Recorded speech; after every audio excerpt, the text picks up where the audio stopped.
كنت باخاف أتكلّم قدّام الناس، ودلوقتي بقيت باتكلّم بثقة وباتكلّم قدّام أي حد، بارقص كمان قدّام أي حد، لإن كده أنا قتلت الرهب الاجتماعي الموجود، زي ما تقول كده باضاجع الرهب الاجتماعي. ازيكم يا شباب عاملين إيه؟ معاكم كوردي.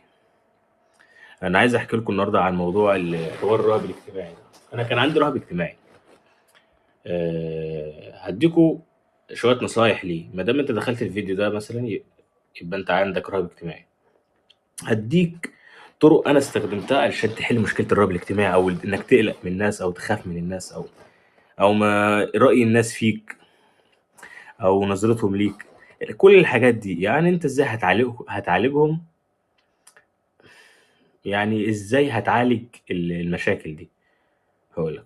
أصل أنت الإنسان لو الإنسان عنده رهاب اجتماعي مش هيعرف يعيش حياته، يعني مش هيعرف يستمتع بحياته خالص. تحس إن زي ما تقول كده سجن، أنت محبوس في سجن، ما دام أنت عندك رهاب اجتماعي يبقى أنت محبوس في سجن ومش عارف تطلع منه. هاعرّفك دلوقتي إزاي تطلع منه. الرهاب الاجتماعي مش ضعف، هو مش ضعف الرهاب الاجتماعي. الرهاب الاجتماعي كنت باخاف أتكلم قدّام الناس، ودلوقتي بقيت باتكلم بثقة وباتكلم قدّام أي حد، بارقص كمان قدّام أي حد، لإن كده أنا قتلت الرهب الاجتماعي الموجود، زي ما تقول كده باضاجع الرهب الاجتماعي. لمّا كان عندي الرهب الاجتماعي ده، أنا كنت فاكر المشكلة دي فيّا أنا أو في حاجات إحنا مش عارف أحلّها، يعني مش عارف أحلّها من الآخر. بس اكتشفت إن أنا الحاجة اللي أنا مصدّقها عن الرهاب الاجتماعي هو اللي بيخلّيني عندي رهاب اجتماعي أصلًا. إزاي أصلًا الإنسان يتباعد عن الموضوع ده؟ هاقول لك بكل صراحة، لازم تعمل حاجة action مرّة واحدة. يعني مثلًا أنت دلوقتي في بنت أنت معجب بيها أو مش معجب بيها، مش عاوزها أصلًا، أنت مش عاوزها، مش بالنسبة لك حاجة أصلًا، ولقيتها قدّامك وقاعدة في الترابيزة اللي جنبك أو قاعدة في وشّك أو بتمشي أو أيًا كان، يعني لقيتها في وشّك، بنت عادية فاهم؟ حاول. طبعًا أنت هيكون عندك رهاب اجتماعي، فأنت هتحاول تعمل إيه؟ هتحاول ترمي نفسك عليها، هتحاول تعمل إيه؟ تحاول تخش تكلمها. تكلمها إزاي؟ ما قُلتلكش تشقطها، ما تشقطش بنات الناس، مش وقته الشقط، الشقط مش دلوقتي. أنت كل اللي هتعمله هتخش عليها تسألها أسئلة خارجية، يعني صباح الفل إزيِك عاملة إيه؟ أخبارِك إيه؟ تقول لك الحمد لله. ممكن بس سؤال، هو أنتِ اسمِك إيه؟ هتدّيك واحدة، يعني هي ممكن ما تجاوبش أو ممكن تضحك أو ممكن ترد عليك رد بايخ، بس في الحد ذاته ده لمّا ترد عليك رد غريب أنت مش مستعد له أو أنت عامل حسابه أصلًا وجات لك، فأنت بتقوي بجاحتك قدّام الناس، زي ما تقول كده بتقتل الرهب الاجتماعي بجد، لإنك أنت دخلت في حتة أنت ما كنتش عايز تخشها أصلًا، يعني أنت ما كنتش عايز تخشها، ففجأة رميت نفسك وبقيت في الأمر الواقع، والبنت اديتك كرفة وحشة جدًا قدّامها، فأنت كده بتقوي نسبة الجراءة عندك. لمّا تاخد واحدة رفض أو واحدة عدم قبول، فأنت بتحس والله رفضتني، إزاي رفضتني، إزاي عملت لي كده، أنا إزاي عملت كده، يا ريتني ما رُحت، يا ريتني ما رُحت. فأنت هتجرّب تاني يوم، تاني يوم هترمي نفس ممكن تكون أنت في المدرسة مثلًا كلم المِس أو الأبلة مهما كنت بتسميها إيه، كلمها، افتح معاها موضوع. أنت طبعًا بيبقى عندك رهاب اجتماعي حتى في المدرسة، ما بتعرفش تفتح مواضيع في المدرسة. اتكلم قدّام الناس، حاول ترمي attention على الناس، حاول ترمي الرمية مرّة واحدة، اهجم على الكلام بتاعك، يعني زي ما تقول كده زي الأسد، اهجم على الموضوع اللي أنت أصلًا خايف منه. بيقول لك المثل أنا باتبعه دايمًا: الحياة لو خوف فالموت أرحم. خلّيك دايمًا قوي عقليًا، ما قُلتلكش تبقى قوي بس جسديًا، مش وقته، أنا هادّيك نصايح تانية تبقى قوي جسديًا، ولكن الفكرة الموقف اللي أنت هتمُر بيه صعب. زي مثلًا البنت تقول لك لأ، أو المدرسة تقول لك ما تعلّي صوتك يا ابني، أو واحد يكسفك يقول لك ها بتقول إيه؟ كل الحاجات دي كلّها بتحاول تنقّص ثقتك في نفسك. أنت أفضل حل ليك إنك تحاول تكسر القانون اللي عندك من الخوف ده، وتخش تهجم على ديك أبوهم، يعني تخش بكل جراءة تخش تقول لها إزيِك عاملة إيه؟ أنا اسمي كذا، مش عاجبِك خلاص أنا مش مهم، افتح مواضيع مع كل الناس، حاول تتلاغي مع كل الناس. الرهب الاجتماعي ده أصلًا فكرة عندنا في مخنا نفسها قلقانة من خوف معين، يعني مثلًا أنا إيه، انا هقول صباح الخير، لا بلاش، بدل ما اقول له صباح الخير بدل ما يردش عليا ويبقى شكلي وحش وارفع ايدي على الفاضي. فالحاجات دي اسمها خوف، توتر من حاجات ملهاش عازه، ملهاش لازمه كمان. يعني انت افضل حل ليك انك تكسر هجومك عليهم، يعني تحط نفسك رغم كسوفك من الناس، انت هتحط نفسك برضه قد ايه انا بجح. انت تحط في نفسك كده قد ايه انا بجح. بقول لك ايه، انا ما عنديش دم، انا اخش اهجم واقول لها ازيك عامله ايه، بل انا هفتح موضوع ابله انا كذا كذا. بقول لك ايه يا اسطى، انا عايز جيركن بتاع، انا عايز ازازه ميه من هنا.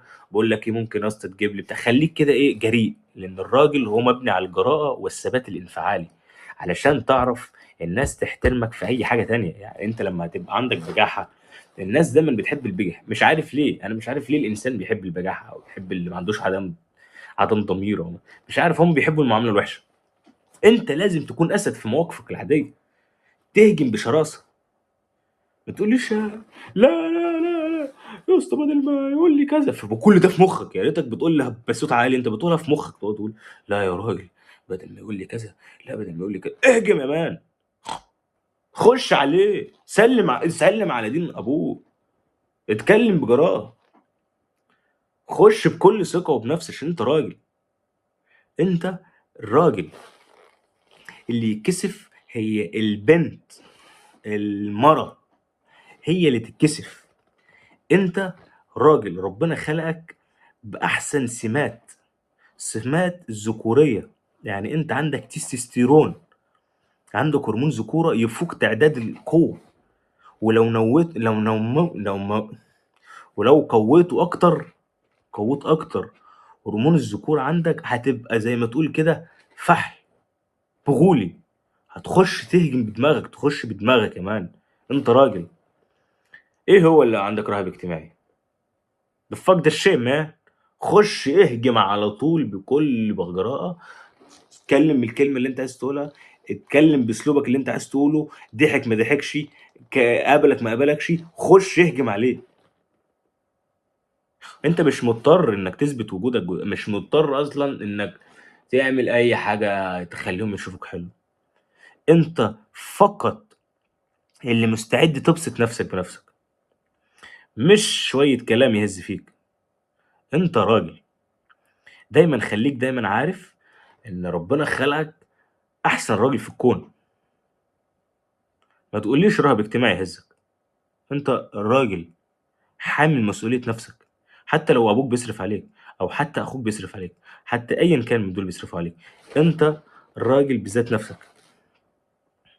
خليك دايما واثق في التحديات اللي بتخشها، واثق في الافكار اللي بتقولها، واثق في اي حاجه انت بتعملها، لان انت كده كده صح. ما انت لو مشيت غلط وعقلك كان شايف الموضوع ده صح، فدي ليك، يعني دي حاجه ليك انت. مين اللي هيخسر؟ اصل انت لو هجمت على بنت مثلا وكلمتها باسلوب وحش، ولا اتكلمت وضحكتها او شطها، أو انت الملام. يعني انت كده كده هتيجي عليك انت التعاسه هتيجي عليك انت في الاخر، مش هتيجي على حد تاني. فانت من الاحسن شيء انك تستمتع بحياتك. لو حبيت ترقص، ارقص في الشارع. لو حبيت اعمل اللي انت عايزه، لانك انت بطل. انت ذات نفسك. علشان تتاخد مصدر قوة قدام الناس وتحترمك، انت لازم تهجم بشراستك. مفيش غيرك انت اللي هتمسح، هتخلف ولاد وهتتجوز. فانت عيب لما تكون راجل متجوز او في ست هتمسك تخش في حياتك، فانت تكون لازم تبقى قد المسؤولية وتبقى راجل. فتخيل عندك رهاب اجتماعي حتى بعد ما كبرت، مستحيل. ازاي تتخيل نفسك بالطريقة دي اصلا؟ وقعدت تقول مثلا لو غلطت صورتي هتتهز قدام الناس. الناس بتنسى زي السمك. الناس بتنسى زي السمك، ما بتوجهش اي كلام لاي واحد. هي يعني شافته منظر وحش وهتفضل تقول اه ده شفت عمل ايه، ده شفت عمل ايه. هو كده كده هينسوك. انت مش ترند ازلي. انت شويه وتروح. فمين هيتلام؟ انت اللي هتتلام. فانت احسن لك اعمل الحاجه اللي انت عايزها. تالت حاجه، لازم ابقى واثق 100%. الحقيقه الثقه بتيجي بعد الفعل مش قبله. يعني انت بتعمل ايه؟ ما بتيجي تتكلم او تعمل حاجه نجحت فيها، زي مثلا جبت عربيه جديده، جبت طعميه جديده، نجحت في المدرسه، دي الحاجات دي كلها بترفع ثقتك في نفسك في الحاجه اللي انت فيها، مش بترفع ثقتك في نفسك في الجيم مثلا، لا هي بترفع ثقتك في المكان اللي انت نجحت فيه. فانك تبقى فاكر انك تبقى واثق 100% وتبقى راجل خارق، لا هي بتيجي لوحدها. يعني لما بتكون عامل حاجات لشغلك نفسه او تعبت على نفسك فبتبقى عندك ثقه لوحدها، ما بيهمكش راي حد. خصوصا لو انت رحت الجيم مثلا او اشتغلت شغلانه جديده وجبطت النهارده، فانت بتلاقي نفسك عندك ثقه عاليه جدا خارقه، كانك سوبر مان او البريمو.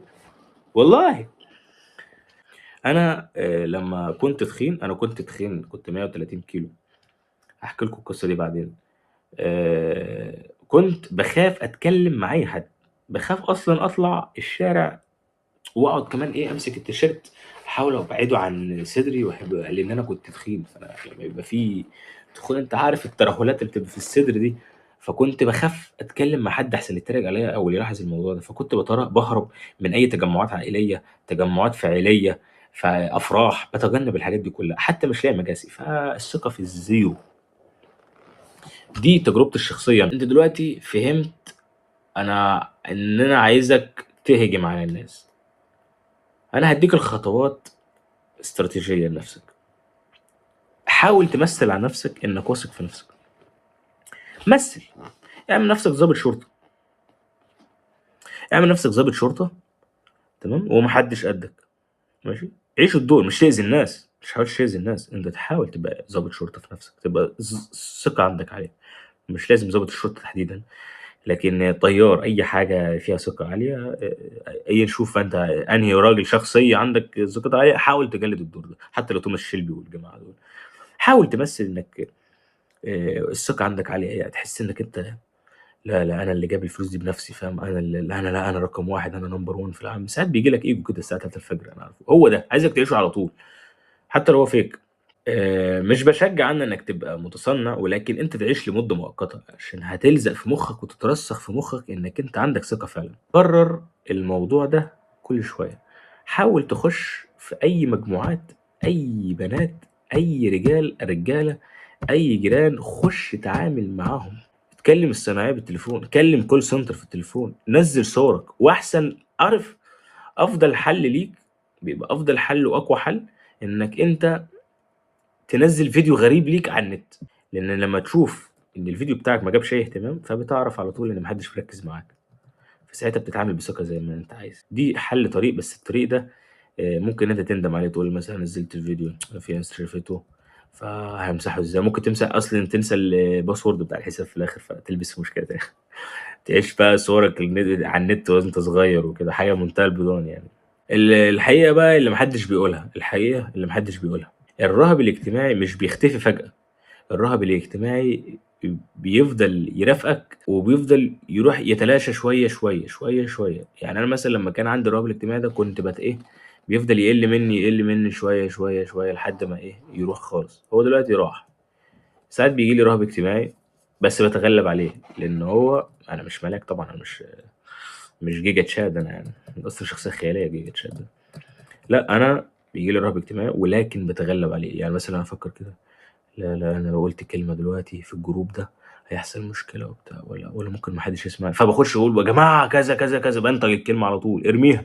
سمعوها ما سمعوهاش، عيد تاني الكلمه، بسيطه، هيركزوا معاك تاني عادي. الحل النهائي ان اوعى تخاف، اوعى تخاف في اي حاجه ممكن تعملها. الخوف يؤدي الفشل في اي حاجه، نجاح، كلام، علاقات. الخوف من اوحش الحاجات، ومن اوحش الخوف ده مرض في قلوب الناس انقرض. انا بقولها دايما كده.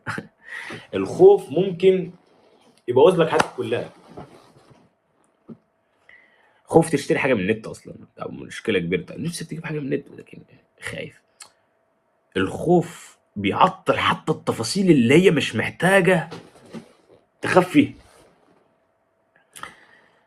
بيعطلك. انت ممكن مثلا تخاف تطلع مع البت بتاعتك علشان محدش يعاكسها وتلبس في مشكله، فده خوف زي ما تقول كده جريب للوسواس القهري. فانت عليك بايه؟ تغلب على الموضوع ده.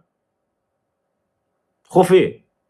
خوف ايه ورهب اجتماعي؟ او بطل تسمع فيديوهات 3 طرق تقويك في الرهاب الاجتماعي. يا عم بلا، يا عم فكك من الكلام ده، هو فيديو واحد اللي انا بقوله لك ده. بطل تخاف، محدش مراعي ظروفك وحاسس بيك وهيمسك عليك CD، وانت ونظرته ليك عامله ازاي. فك، خش بجراءه، اقتحم العالم. انت دلوقتي في 26 سنه، 26، مش عارف عندك كام سنه، انا 16 17 20 21 30 ايا كان. انت بطل عالم، راجل.